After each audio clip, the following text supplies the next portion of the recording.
All right, brother. Hey, I'm getting us live on the other things. Just Okay. a second. All right. But how was your trip?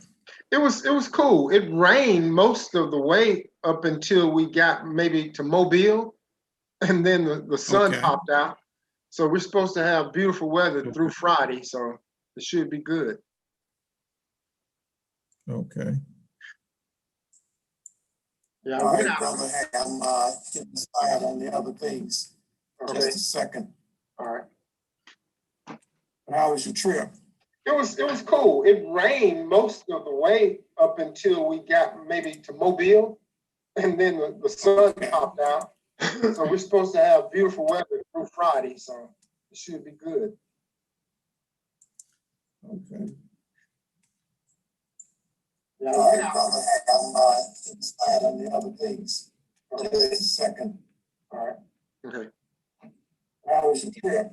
It was cool. It rained most of the way up until we got maybe to Mobile, and then the sun popped out. So we're supposed to have beautiful weather through Friday, so it should be good.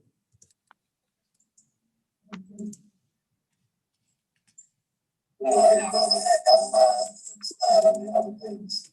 Just a second. Okay. How was your trip?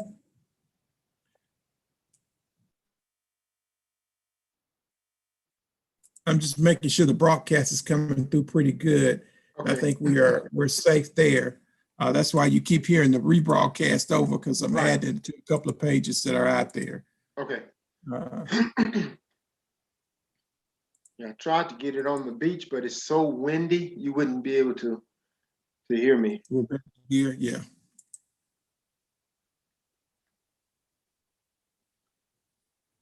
So are we gonna I guess the how's the conversation gonna go, I should ask. Okay, here what we're going to do is just basically talk about you, which would be the first segment, and then we'll talk about the second segment, the successes that you've had, and then the third segment is basically about you, what you can enlighten people on about how they can become successful.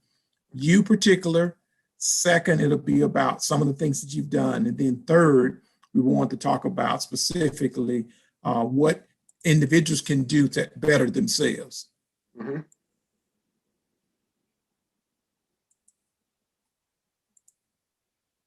All right, brother. It looks like we're at 7 o'clock. Uh, all right, brother. Here we go. Here we go. Here we go. Live on Real Talk. We're excited that you're here with us tonight. We have a dynamic person with us, Walter Jones, all the way from Monroe, Louisiana. But guess what, folks? He's not in Monroe right now. He's on the beach, but you can see my background. I'm trying to be there with him. And you know, here on Real Talk, we really get down to real talk. We talked about the coronavirus. We talked about that virus from different perspectives. We talked about the vaccination. We talked about that from very different perspectives. We talked about it from a religious standpoint, from a scientific standpoint. And yes, I'm going to tell you, the debate was hot one night, but guess what? Everybody who was involved with that conversation has decided to do what they wanted to do as it relates to that. We've talked about issues as it relates to the psychological impact of being isolated for almost a year as it relates to this. But I'm here to say to you tonight, guess what we're about to talk about? We're about to talk about some football. We're about to talk about this fireman who, guess what, retired and didn't just stay at home. He decided to do something different. So what I want you to do is get yourself ready so we can have a chance to have a dialogue with this man who's made it happen. He's made it happen against all kinds of odds. He didn't come from New York City or Houston. He came from a small town in Louisiana. And what am I telling you? It doesn't matter where you come from. It just matters how you end this race. So I'm excited to have you here with us today. Uh, Tell us about you. Who's Walter Jones? Well, first of all, Brother Riley, I want to thank you for having me on this afternoon. It's actually an honor to be on here with you. So I'm Mm-hmm. delighted. Thank you. You're Um, welcome. Walter Jones, just a country boy originally from Winsboro, Louisiana. 8 siblings, grew up in a household where there was a lot of love and, communication from a mom and dad. We shared a lot. We grew up, lived on a farm. So basically everything that we ate growing up as kids, we grew it. And if we didn't grow it, we'd go to the store and get the sugar and the flour and the meal, but everything we grew, man. So hard work was taught to us at an early age from my parents. My father was a farmer, my mom was a homemaker. And so we watched our father just farm the lands, and not just watched them, we actually participated. We would get up early in the morning and before we go to school and go feed the cows and the hogs, come back when school's out and do the same thing. But it was also instilled in us that an education was important. So we all excelled in high school and went on to college, graduated from college, moved to Monroe, Louisiana from Winsboro when I graduated high school in 1980. It's been a while. And I transitioned from Winsboro to Monroe then. And I was working in retail, and I've always, my dream was to be a firefighter. I remember I would go and sit by the fire station and wait for a call to come so I could see the fire trucks roll out. And true story, I actually went down to the office and told the chief that I wanted to be a firefighter because these fire inspectors would come into and Howard Brothers, that's where I used to work, and I would see them in their white shirts and get out of their red cars. And I said, I want to do that. But I knew I had to start as a firefighter. So I used to bug the chief. And finally, he told me, Walter, don't come back to my office again. The next time I hire somebody, I promise you it'll be you. So that was persistence on my part. So I just stayed consistent and pursued my dream, which was to be a firefighter. And I got the job in 1984. And I worked with the fire department for 29 and a half years. So I didn't just continue to be the firefighter. I advanced in the ranks once I saw that there were other opportunities within the fire service. So I became a public education officer, a communications officer, dispatcher, and at the end, the last 15 years of service, I was the fire inspector. And so that was the job that I would see those guys come into Howard Brothers wearing those white shirts. And I knew I wanted to be that guy. So I just continued to follow that dream, and I became a fire inspector, and it lasted for 15 years till I retired. And that's good to hear, Walter, that you work your way up from the bottom and moved up to be the public information officer, to be a fire inspector. So you had a plan in play. And so you just didn't go in and say, I'm just going to be a firefighter. You want to move up through the ranks. Exactly. Okay. And so you were a firefighter. So tell me about the most adventurous firefighting experience that you had. Oh, wow. There were so many. But I can tell you this, the one thing that made me realize I didn't want to be the firefighter anymore was I got tired of seeing little kids being hurt, killed, or burned. And it just became so traumatic. And back then, we didn't have that soundboard that we could go and talk to. We didn't realize that we had issues going on at the time after seeing so much of that. So, the captain or the chief would just pat you on your back and say, hey, good job, see you in 2 days. But I was working on the south end of Monroe, and I was outside washing my car. And I had 2 daughters, very young at the time, probably 4 and 2 years old. And I was outside washing the car, and I heard bang, bang, bang, bang, bang. And I just said, hey guys, I hear gunshots, we're gonna have to go. And we did. And when we rolled up, there was a little kid about 5 or 6 years old underneath his carport. Some guys running in the street, shooting at each other, shot the little kid in the head. And I jumped off the truck and I went and applied pressure to his head, and the blood and the brain matter rolled down my arm. Me and the mom cried together as her son passed in my arms. So that is an image that I still hold today that I'll never ever get rid of.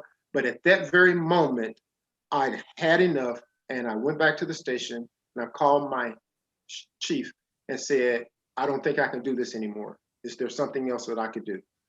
So incidents like that resonate most. I still see some of those incidents at night when I sleep to this day, and that's been over 35 years ago. But we've had. And I think Go ahead. I'm sorry.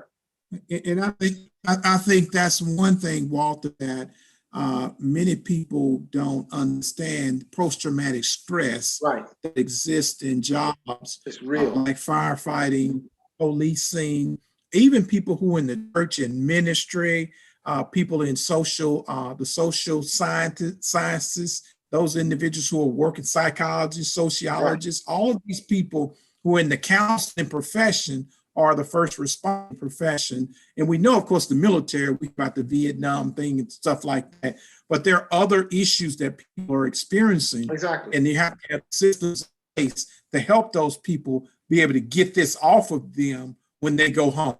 Totally. And that didn't exist back in early 80s for me. It just, maybe it existed, but it didn't exist within our department. So you dealt with it the best that you could. And you try and push it aside so that you could do the job the next time you call. And we did. And I applaud all the guys, the brave guys of the Monroe Fire Department for being able to do that. And they, it worked. Okay, which is good. And I think that's important that you're able to share this story, not only with those that are here, but I'm sure there's some young firefighters that need to hear, the truth about a particular job. Right. The fire truck coming down the street, yeah, it looks real nice, but when you get to the site, there's some action, there's some duties that you have to perform, whether you feel like it or not. Right. And it takes that special person to be a firefighter. I mean, you have to actually have it already instilled in you. Just I assume a police officer as well. So I wanted that job because I love to help. I love to help people, and it was a way that I could actually help someone. And to this day, that's still in me, the help side. So you got to really want to do those jobs in order to do them effectively. And yeah, that's great that you can, that you want to be able to help, and you have that desire and that calling on your life to really be of service to other people and be of service to mankind. And of course, you're an Omega, I'm an Alpha. The thing is that we have that desire to want to help humanity, which is important, especially in this day and time. Exactly. Definitely. So that was. No, go ahead. Go ahead.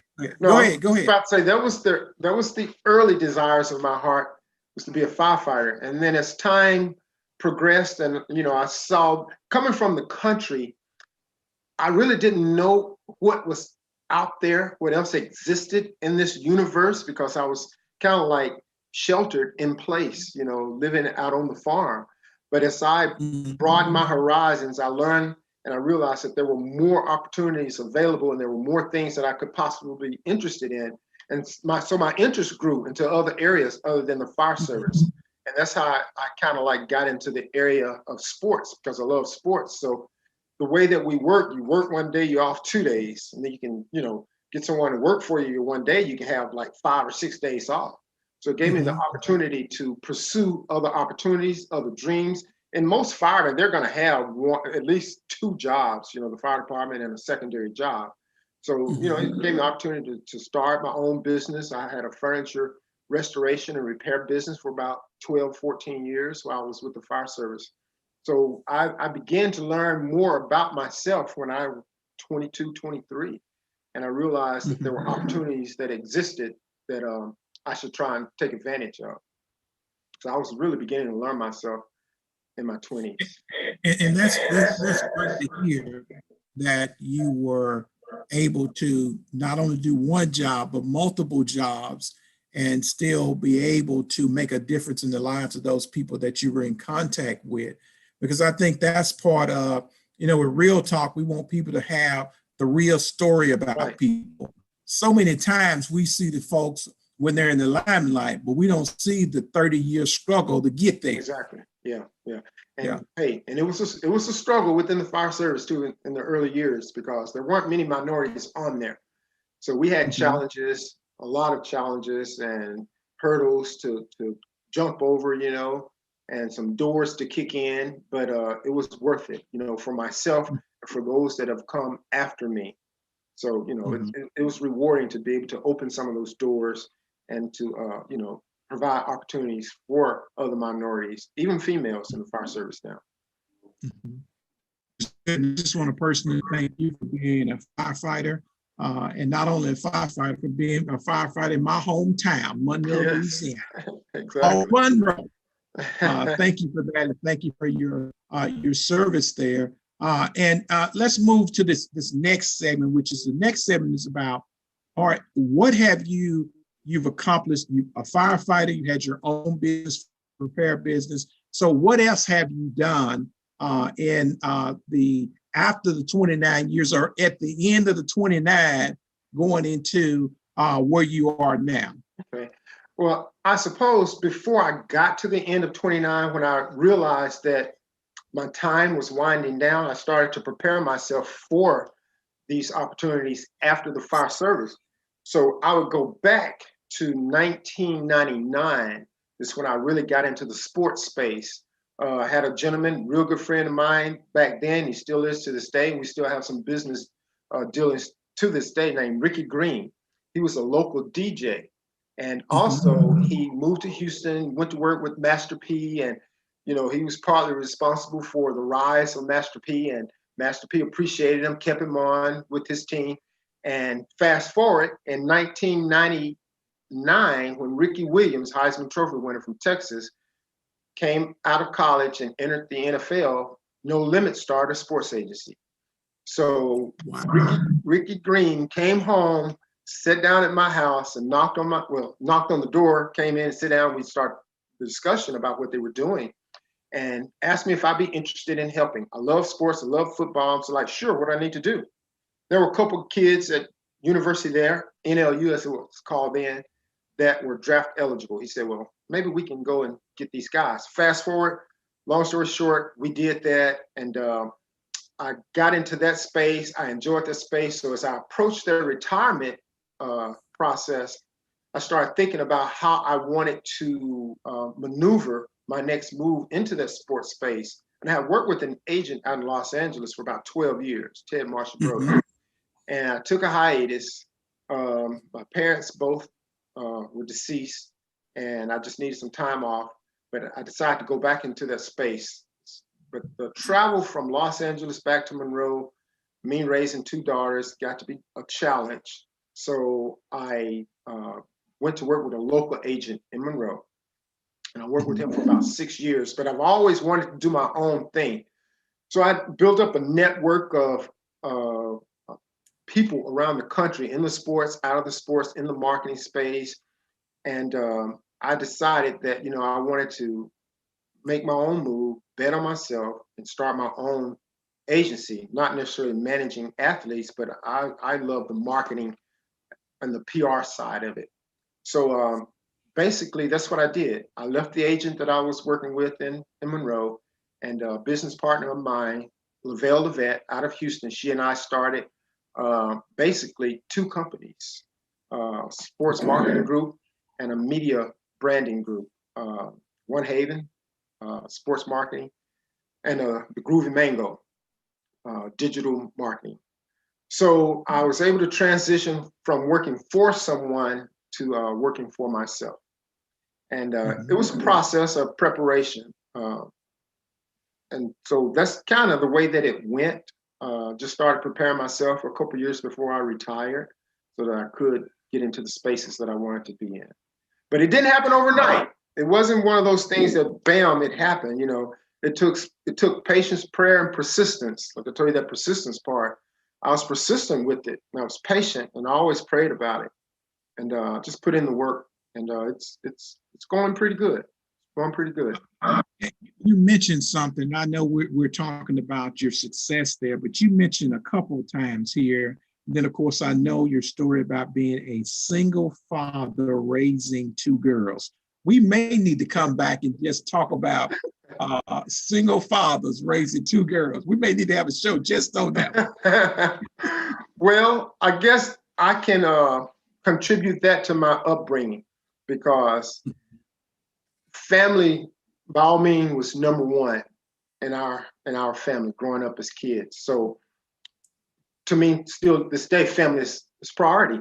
So unfortunately, things happened along the way. I got divorced, and my girls were probably 6 and 4 years old, and I got custody of the daughters, and it just required, time, and I put in the time, and I wanted to make sure that they didn't lack anything and they didn't miss out on anything. So there were unique things, unique ways that I had to deal with raising two girls and allowing other little girls in the house or little boys in the house, with a single father. So, there were unique things I would do. If any other little girls to come, a parent would always have to come and be there, or my sister would always come. I would leave the house and go get a hotel for the night so they could have sleepovers. So I wanted them to experience childhood as a little girl, even though, there wasn't a female in the house. And they are now 27 and 25, soon to be 28 and 26. Both are doing very good.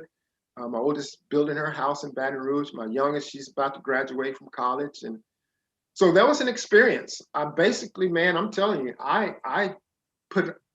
quit my business. I had a very successful furniture restoration business, but I knew the priority were those girls. So I retired my business just to be able to be home and dedicate some time with them.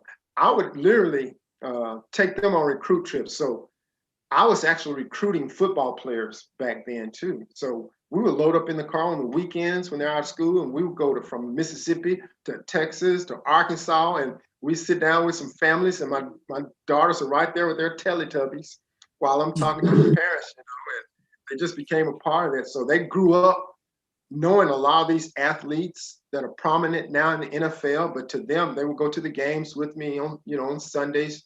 We represented a guy named Fakir Brown with the Saints, so we would go down there and hang out with him after the game, and it was like, okay, let's go home, Dad. So it was an experience. I would do it all over again if I had to. It was challenging at times, but it was an experience that I really thoroughly enjoyed, and I look back over some fond memories that we've had, raising those two girls. Oh, that's good. That's a powerful thing.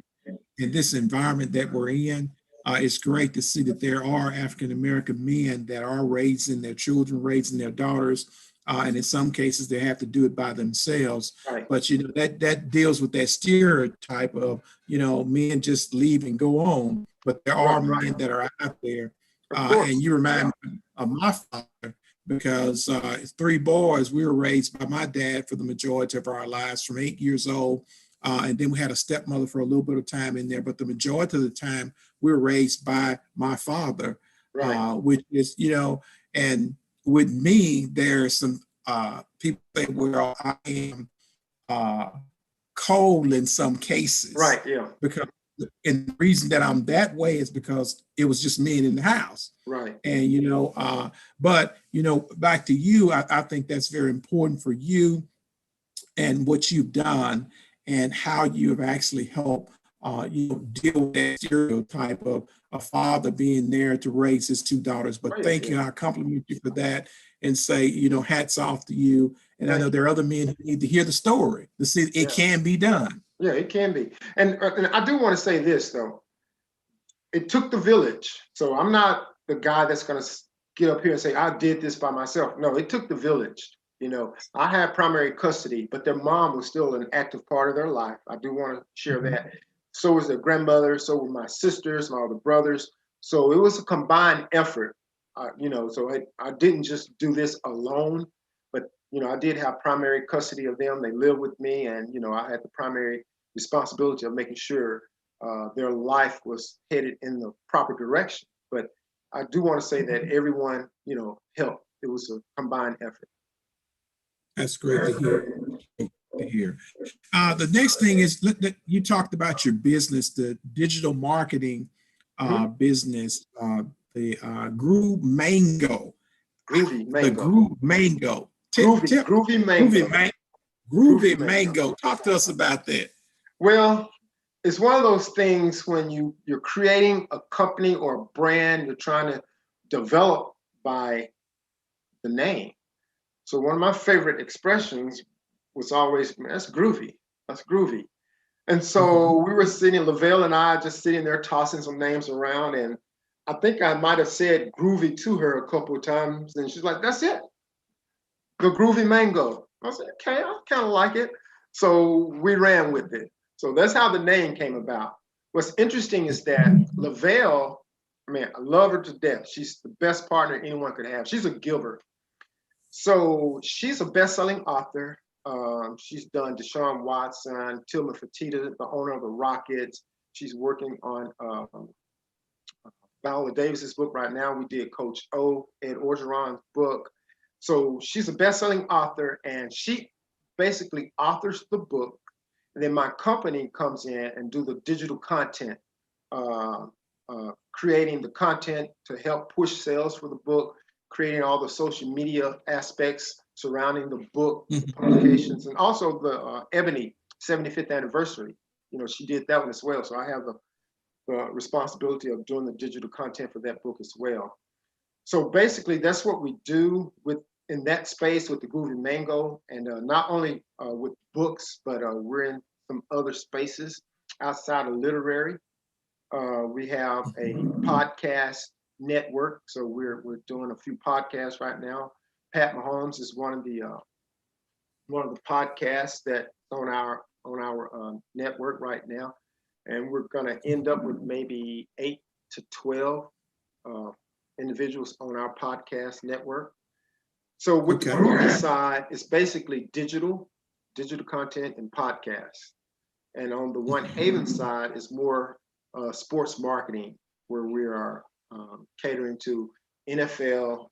We have some former NBA, Hakeem Olajuwon, Shaquille O'Neal, not Shaquille O'Neal, Clyde Drexler, some guys out in Houston that we're working with on the One Haven side.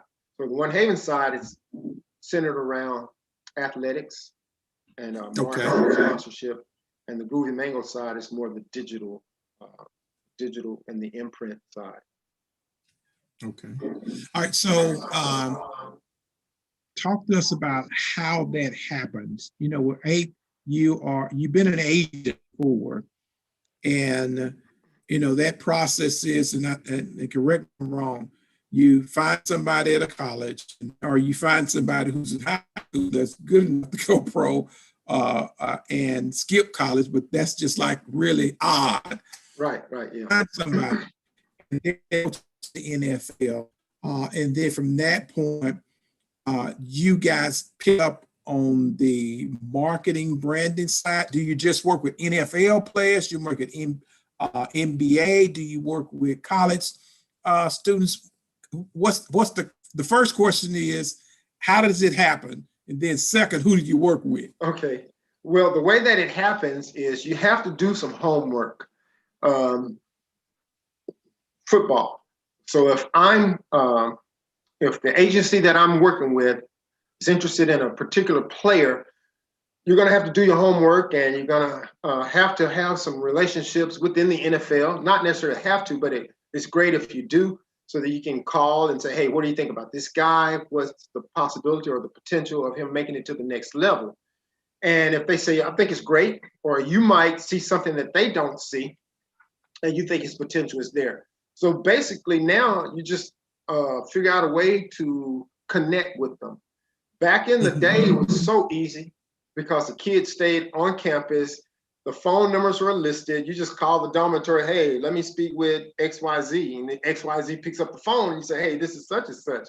But now, it's difficult to get to that guy without knowing somebody, So the agent is going to generally just exhaust all opportunities including social media, a former player they represented that went to this university, to try and connect with this kid, just to get the opportunity to sit down and share with him what he might be able to do for him if he were to sign with this agency. And then fast forward, if things work out and he does sign with them, then once they leave college, because you can't do any of this stuff while they're in college, you can talk to them, let them know who you are, what you're about, and come roll with me. So once they agree, then you got to just go to work. You know, you're going to have to make sure they're trained properly. The diet regimen is what it needs to be, you know, and they keep their nose clean and just get them prepared for the draft. And after they drafted, my responsibility with the agents and agencies that I work with was always after they've signed with the agency. Okay. And I did more of hands-on, the PR stuff, the marketing, a part of the business, basically. And then once they are drafted into the NFL, my responsibility then was to make sure that they are acclimated into this new environment, opposed to just throwing them out to the wolves, because it's kind of like going from high school to college. It's a new environment, but it's even more difficult going from college to the NFL, because when you go to college, you got somebody that's going to take you by the hand and show you the ropes, take care of you, make sure you're getting the good grades and do all of that. But once you arrive to the NFL, you're on your own. They're not fixing to take you by the hand, do nothing. They're not fixing to help you find you're on your own. So my role with the agent would always be to get with the player, go into the city that they've gotten drafted into and help them get acclimated. That means finding the apartment, getting the apartment furnished, making sure your utilities are on, getting your car shipped to you, getting a call at 2 in the morning saying my car is still at the facility on flat. Can you come and help me take care of this? You know, just making sure that their only role at this point is to concentrate on that playbook and to make that 53-man roster, because if they don't, you don't make any money. So, and that was just the way that it was with the guys that I work with. And that's why I chose to work with the agents that I have in the past, because they really took the responsibility of making sure that player was successful. They took it at heart, and they allowed me to go in and do all those things for the guys and make sure that they could learn the playbook and make that team. But then, of course, go ahead, I'm sorry. No, go ahead. No, and after they've made the squad, made the team, and become that player for that team, or a good enough player, then you start reaching out to companies, organizations, to try and brand them. And it's important that each athlete creates their own narrative. I mean, it's a thin line between being yourself and doing what they want you to do. But I always stress to them and say, your best interest is what I have at heart. So let's create your own narrative. What is it that you like? What is it you like to do? What is it you want to do once your football career is over? And then I start reaching out to those type of organizations or companies to try and mesh the athlete with the company or the organization, so that they'll have a smoother transition to life after football, and also make some money outside of playing football by being the face or the voice for a particular product or company. And I enjoy that. I enjoy that side. So you mentioned about this transition piece where the player is basically, I won't say thrown out to the wolves, but the player is basically, when you get drafted, you're on your own, really, and I would say you grown. Right. And there's not going to be anyone to baby you there. There's a need there for somebody to help you transition to a city. You know, right. I like when you move from Winsboro to Monroe, and when I moved from Monroe to Texas, there's a transition thing, and there always needs somebody to show you where to go and where not to go. Right. Yeah. It's very helpful if you have that somebody, because think about it.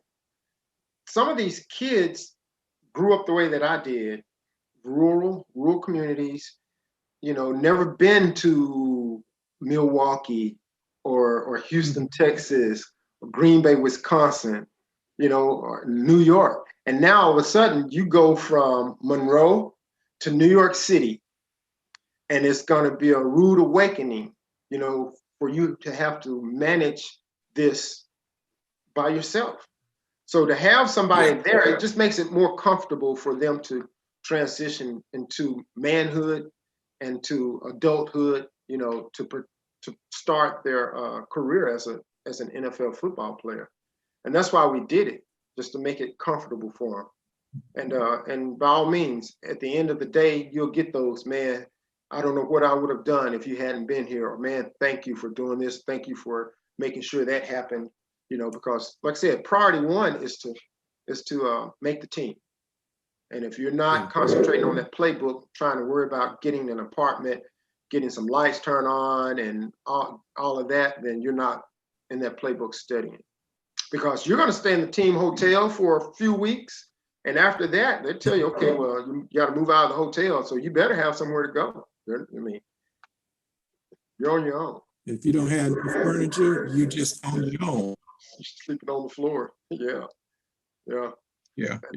Honestly, I've helped players that we did not represent transition from the hotel. I've helped a guy with the Dallas Cowboys to transition from the hotel to an apartment, and we didn't represent the kid. It was just that I saw the kid in need. No one was there to help him, and he was sleeping on a couch with a couple with a teammate for a while, and so I helped him to get into an apartment, furniture, lights on, everything, and he appreciated it, of course, but that's just what we did, man. Yeah. And that's important. I think that you guys care enough about the players, not only are you willing to recruit them. Right. And, with my unofficial work with the NFLPA, and that's what I'm saying, unofficial, in case somebody calls me.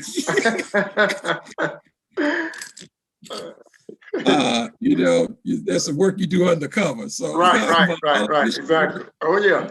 NFLPA, that's one thing that I noticed was that, these players, they're successful on the field, but the surrounding of them is challenging, especially with a rookie that goes in the first round or goes in the second round.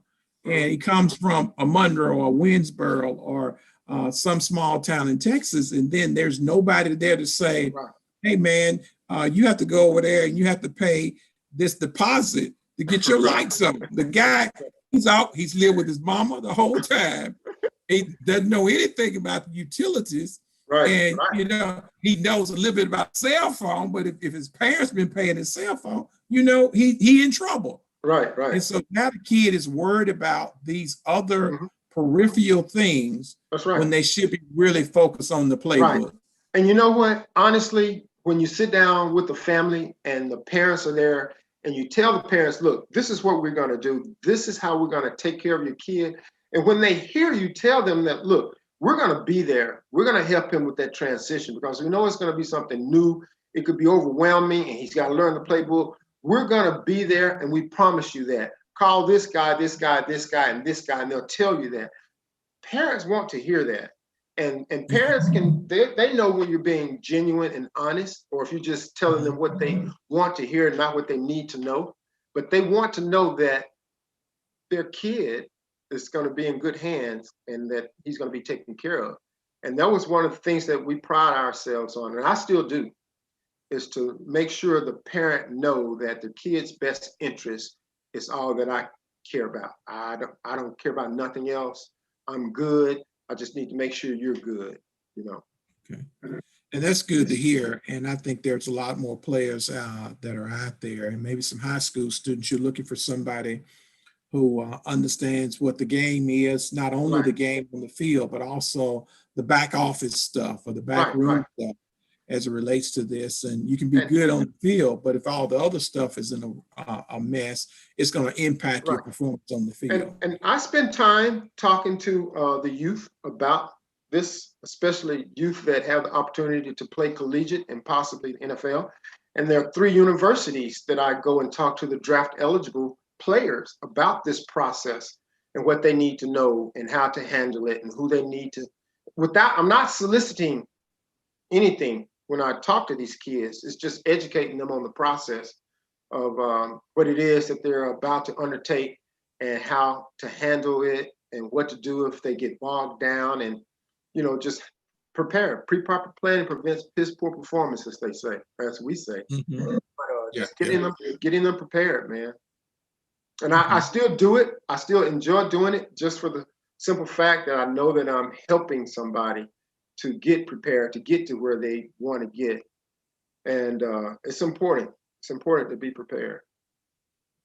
Yeah, that is important here. That we know the money side of this thing, but that's not the drive for you guys that are, and specifically for the agencies. It seems that if the ones that you work for, with Master P, how was it with working with Master P? I understand he's a very shrewd businessman. Yeah. Uh, But here's the thing about that agency, and I'm not going to say much about that because I didn't get to know a lot of the inner workings, because I work strictly with Mean Green and sometimes through Leland Hardy. But what the public didn't understand was it wasn't Master P just owned the agency. He had certified agents doing the work, but the public didn't didn't want it to appear that way. They always wanted to appear as if Master P's a rapper. What does he know about football? He doesn't know this, he doesn't know that. But he had people that did know it. So it was great working for him because he had qualified agents working for his agency, and he owned the agency. But the public with the powers to be didn't want to see that, because here it is now, a minority is coming in here about to take over our business of representing minorities.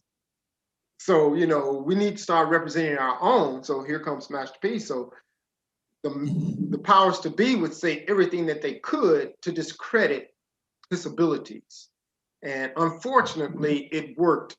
Unfortunately, it actually worked to a degree, to where it became very difficult, and to where it got to the point to where a lot of our people started to really feel and think and say that, because they've heard it so much on ESPN and other outlets, that he doesn't know sports.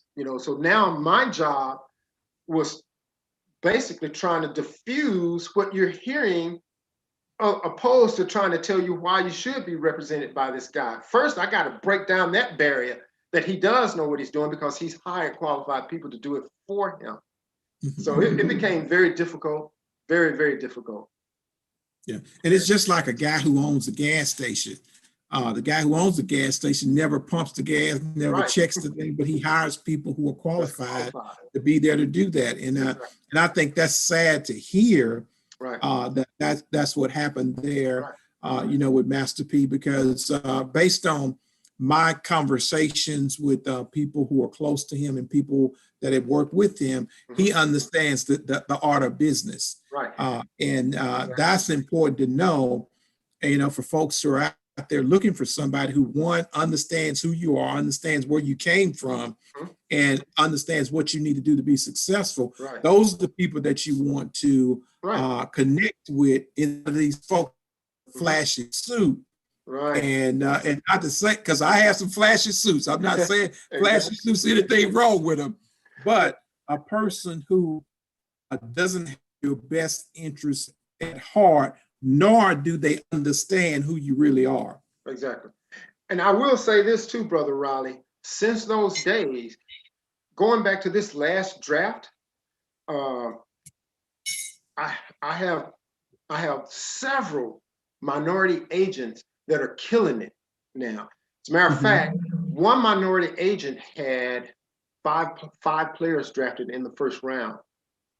Five. Wow. Five in the first round. Minority. Got another minority agent that had, I think, two in the first round. And now there are females that have broken into the game. Minority females that are working with this agency that had first rounders in this draft. So since those days, man, we've come a long way in this space, in this business, and we're continuing to grow. So ain't no stopping us. When you have patience, prayer, and persistence, and that's what I've always had. That's what I've always set my head on: being patient, prayerful, but always persistent, and getting what it is that I want out of life. Not letting anyone tell me you can't do it. And I've had the naysayers to tell me, how are you going to go to Los Angeles and do this and do that? I'll show you. I'm just going to go to Los Angeles and I'm going to do it. I'm just going to do it. Yeah, just do it. And just have to be persistent in your dreams. Anything is possible if you believe it. You got to believe it. And anything that you believe that you can do is possible. And I've always believed that I could do the things that I'm doing. I'm not done. There's some other things that I still believe that I can do and that I'm pursuing. So I always lead the kids or the individuals, adults that I'm talking to about, achieving your goals. If you believe in it, you can do it. You just got to prepare yourself and put everything in place. Even when I go way back to the fire department, I believed that I could do these positions and these jobs. And I prepared myself for them, took the test and, passed the test or whatever and actually did it. And not only did it, but I excelled. And I mean, I'm not patting myself on the back, but anything that I do, my dad taught us to do. If you're digging a ditch, you need to dig the prettiest ditch. My dad was a farmer, and in the spring, we would plant the crop. And when it starts to grow in the fall, we would get in the truck and we'd ride down the ton road, as they call it, where you turn the tractor around. I know what that is. We would literally stop and get out of the truck, and he would say, "Boy, look at that road. You see how straight it is? You see that road is straight. Every single row of corn or soybean would just be straight as an arrow. Always. And if it was curved, he'd figure out he might go pluck some of them up to straighten it out. But he always instilled in us, whatever it is you're doing, take pride in it and be the best at it. It's not a competition thing. It's a self-gratification thing. And so he always instilled that in us to do your best, dig a ditch, dig the best looking ditch that you could possibly dig. And I've kept that, my entire life. And that's why, I know I've excelled in the things that I've done. Yeah. And that's important. I think that people have to understand that the sky is not the limit. The sky is just where you, that's your base. That's right. The sky is as far as some people want you to go. That's right. That's right. And as far as they want you to go. I do some speaking around the country, and people would often tell me, "So why do you go and want to go around the world and speak?" Guess what? Because nobody else in my family have done it. Right. Why you want to stop me? Right. And my thing is, I told my son, I said, you got to do much more than what I've done. That's right. And I said, the other option for you is you got to do something on Mars. And I think that's the key. We got to continue to push our children to do the impossible. But we may think possible, but there's really nothing that's impossible if you put your mind to it. Right, right. Yeah, everything was impossible until you did it. So that's right. That's right. That's right. That's right. Let's deal with, let's talk about some players. Let's talk about a few players. Okay. I see you got D4KO. I know that represents somebody. Well, he came up with this, he's such a genius, but that D4K, it also spells DAC. The 4 is an A, so DAC. Yes, but it's actually his foundation, his D4K foundation. And I'm honored to be a part of what he's doing. I'm still employed for Dak. I represent him anytime that I can in as positive as I possibly can, because that's what he stands for, positivity. So yeah, Dak is one of the players that I work with. I worked with Dak ever since he came out of Mississippi State. And honestly, his family, my family became family, so to speak. So it's more of a family dynamic opposed to a working environment. You know, we interact with each other's families. His grandmother, his father, his brothers, his cousins, they interact with mine as well. My sister's in Dallas, my sister's here. So yeah, D4K is his foundation. Okay. All right. And so working with the players, what's next? Talk to us about what's next. We have about 13 minutes left. Okay. So we're going to do what's next for you, and then what advice would you give to a person who's just coming out of high school, or somebody who's even in the workforce? What advice would you give them? Right. Well, what's next for me is to continue to do what I'm doing right now, because I love it. I love working with the guys that I do work with. I love working for Dak. So I want to continue. I'm going to continue that. But also, I'm growing in other areas, the media, also the digital platform that Lavelle and I are working with. She's so entrenched with politically and Fortune 100. So there are a couple of other things on the horizon. She's open. We're going to have our first Roosteroo, which is a convenience store gas station pattern from Buc-ee's, similar to Buc-ee's. But since she's in that literary space, in her store, she's going to have a literary section where kids can come in and read books. She did a series with Steve Harvey called The Adventures of Roosteroo. Long story short, they turned it into this convenience store gas station product that we're rolling out in July. The first one opens in Chicago, and we're actually physically looking for new locations throughout Texas, Louisiana, and maybe parts of Arkansas. So that is one project that I'm really, really excited about. There are a couple other projects that I can't mention yet, but they're about to take off. Working with a partner out of New Orleans, Weedettes, chicken and shrimp. Going to be doing some big things with him. I just want to expand my potential possibilities, and bring in people to help that's interested in being a young entrepreneur, or that can really help in the spaces that we're creating. The podcast network is going really good, so we're expanding that. Some interesting things are going to be happening in the near future with the podcast.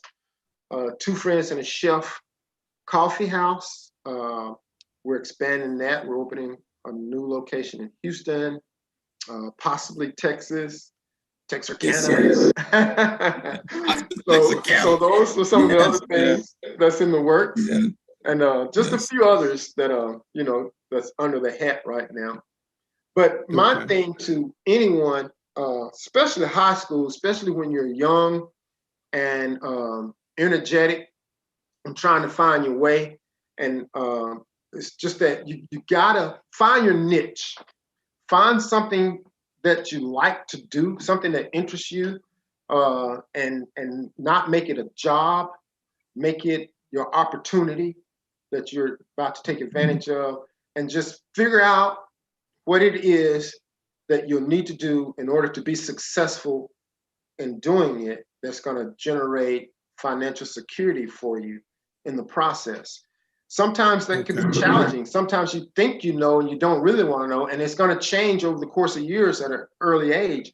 But I would suggest, and I always talk to them about instilling those habits into your brain right now. And by all means, don't let anyone discourage you from your dream. My dream ain't your dream ain't my dream. But let's both dream, and let's help each other fulfill their dream or achieve their dream. And just be patient, prayerful and persistent, patient enough to wait. Timing is everything. Sometimes you have to wait for the right time. I've waited on the right time for a lot of things. And prayerful, you got to pray about it, man. You can't just sit there and expect it to happen and think it's going to happen. You got to get down on your hands and knees. You got to talk to God about it, man. I've done that. I still do it many times. I know you do too. And persistent, Yes, sir. you gotta, God is gonna open some doors and create some opportunities, but he's gonna see how persistent you are in going after it. So you gotta, patience, prayer, and persistence to make it happen. So those are the 3 words that I've always lived by, and I always stress upon others: to be patient, prayerful, but persistent. And don't let anybody discourage you, man. I remember I went out to Los Angeles and with a briefcase and a dream to get a job. And when I left that office, I had the job. Where are you going to go to? Why? But when I left that office, I had the job because I knew what it took. And also, this is very important. And my dad would always tell us this too. If there's something that you want, if it's something that someone else has that they're going to give to somebody or job, you got to figure out what it is that they're looking for. So if you got a male position at a post office, you got to know what they're looking for in order to be in the best position to get the job. So always know what a particular individual is looking for and become it. Even if you're not really it, become it enough to get in there and then fulfill what they're looking for. But you can't go in there blind and not know what your competition is about, or not knowing what they're looking for. You might go in there with a blue hat on. They were looking for somebody that's gonna come in with a red hat. So you got to know that they're looking for a red hat.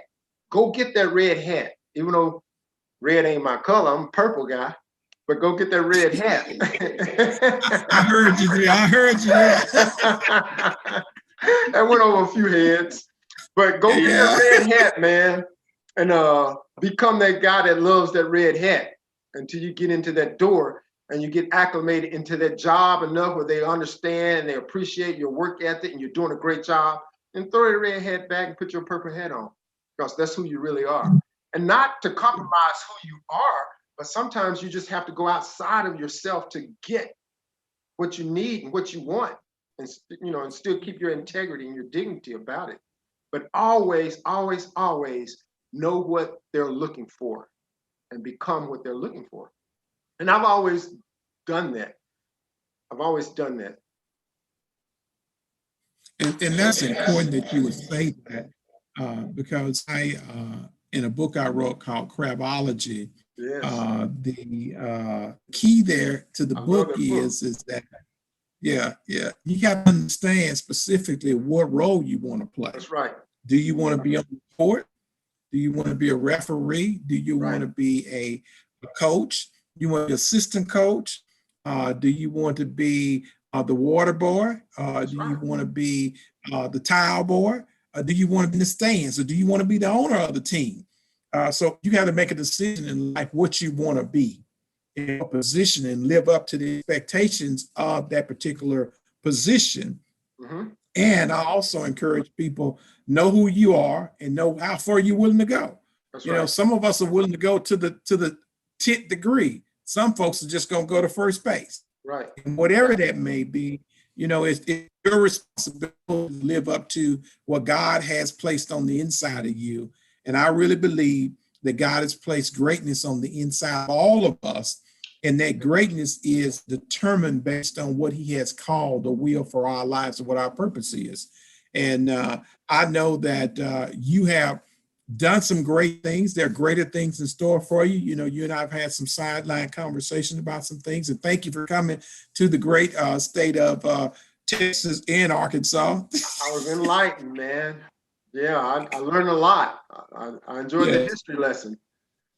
Yes. And, Monroe's still my home, but, God moves you around for certain reasons and give you Oh, yeah. certain experiences, Exactly. which causes you to be who you are and makes you into who he wants you to be and mold you into the person that will and can make a difference in the lives of those individuals that you come in contact with on a daily basis. Exactly. Definitely. Totally agree. Yeah. Totally. But we have about 4 minutes. What else do you want to share with us in these last 3 minutes and 30 seconds? Well, there's nothing more to me. That's it, man, in a nutshell. No, I would just encourage everybody, young, old, male, female, doesn't matter what ethnicity you are, to reach for the stars and beyond, man. You know, just find that thing that matters most, and surround yourself with it and make it a part of your life, you know, a part of your being, a part of who you are. And that's what I've done. I've found that thing that matters to me, and that's people, working with people, helping people in different at different aspects, you know, doing different things. But at the end of the day, it's the help and the knowledge, the education that I can offer someone is what's rewarding to me. Whether a penny comes from it or not, that's not my ultimate desire, and that's not what fulfills me.